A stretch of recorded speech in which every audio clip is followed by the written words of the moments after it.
नमस्कार दोस्तों, स्वागत है इस वक्त की बड़ी खबर के साथ। एक बार फिर से आपके सामने मौजूद है, जहां पर विश्व भर के अंदर तीसरे विश्व युद्ध को लेकर जबरदस्त चर्चाएं चल रही है। यूक्रेन के अंदर रूस ने जबरदस्त बमबारी कर रखी है इस बीच, लेकिन बड़ी जानकारी सामने आ रही है दोस्तों। बताएंगे आपको, चाइना अब ताइवान पर कब्जा करने को लेकर पूरी रणनीति बनाकर ताइवान के जल क्षेत्र के अंदर घुस चुका है। ये बड़ी जानकारी सामने आ रही है। इसी के साथ में चलेंगे और भी बड़ी खबरों की तरफ, बड़ी अपडेट की तरफ। लेकिन उससे पहले अगर आप भी मानते हैं कि पूरे विश्व भर के अंदर जैसे हालात दिखाई दे रहे हैं, ये तीसरे विश्व युद्ध के साफ तौर पर संकेत है। और ऐसे में दोस्तों, अगर आप भी मानते हैं कि भारत को इस पूरे घटनाक्रम में एक महत्वपूर्ण भूमिका निभानी चाहिए, प्रधानमंत्री नरेंद्र मोदी को एक बार फिर से विश्व को बताना चाहिए कि भारत भी विश्व गुरु है, तो इस वीडियो को लाइक करके, लाल बटन दबाकर, चैनल को सब्सक्राइब करके, बेल आइकन को दबाकर लिखकर बताइए कि आप किसके साथ में खड़े हैं और आप क्या चाहते हैं कि भारत को क्या यूक्रेन का समर्थन करना चाहिए या रूस का समर्थन, या फिर दोनों में से किसी का समर्थन नहीं करना चाहिए, या अमेरिका का साइड देना चाहिए, या फिर पीओके पर अभी इसी वक्त अटैक करके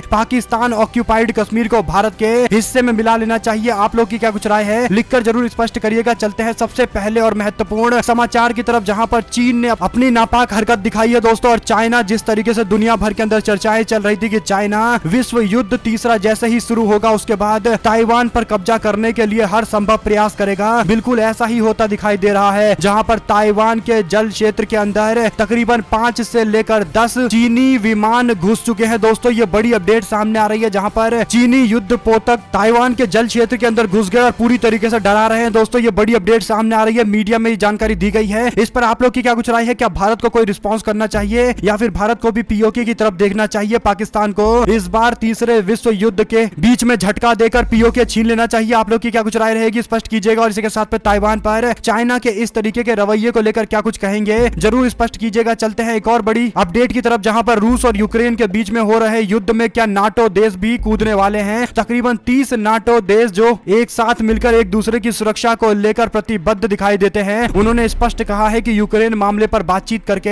हम अंतिम फैसला लेंगे, और यहां तक कि अगर रूस को करारा जवाब देना पड़े, ऐसा जवाब देना पड़े कि इतिहास में कभी भी उसने इस तरीके का विध्वंस होगा इसकी कल्पना नहीं की थी, वैसा जवाब देंगे। नाटो देश की तरफ से ये बातें स्पष्ट कर दी गई है। लेकिन अमेरिका के साथ मिलकर जब आपस में सभी देश बात करेंगे, उसके बाद स्पष्ट होगा कि क्या रणनीति होगी, क्या टाइम होगा, क्या जगह होगा जहां से अटैक लॉन्च किया जाएगा दोस्तों। और इसी के साथ में यूक्रेन के पूरे क्षेत्र की सुरक्षा को मजबूत रखने के लिए एक बार फिर से नाटो देश ने अपना समर्थन दिखा दिया है। साथ ही साथ आपको बताते चले कि यूनाइटेड नेशन के असेंबली में आपातकाल बैठक बुलाई गई थी, जिस दौरान भारत ने भी स्पष्ट कर दिया कि वो पूरे सिचुएशन को क्लोज मॉनिटरिंग कर रहा है दोस्तों। और जैसे ही सिचुएशन ज्यादा खराब होगा तो भारत भी अपने तरीके से इस पर फैसला लेने के लिए प्रतिबद्ध हो जाएगा, क्योंकि भारतीय कुछ अभी भी फंसे हुए हैं यूक्रेन के अंदर, उनको वापस लाना भारत की सबसे बड़ी प्राथमिकता है। उसके बाद भारत अपना कोई कदम वैश्विक स्तर पर खुलकर सामने रखेगा। लेकिन उससे पहले दोस्तों, अमेरिका के फैसले का जनता इंतजार कर रही है, देश की सरकारें भी इंतजार कर रही है, भारत के प्रधानमंत्री भी जानना चाहते हैं कि अमेरिका का क्या स्टैंड है। उसके बाद भारत अपना स्टैंड पूरी तरीके से क्लियर करेगा। अभी भारत किसी का पक्ष लेने की चेष्टा नहीं कर रहा है, और इसका पीछे सबसे बड़ा कारण यही है दोस्तों कि भारत नहीं चाहता कि रूस के साथ उसकी दुश्मनी हो। लेकिन अमेरिका के कदम के बाद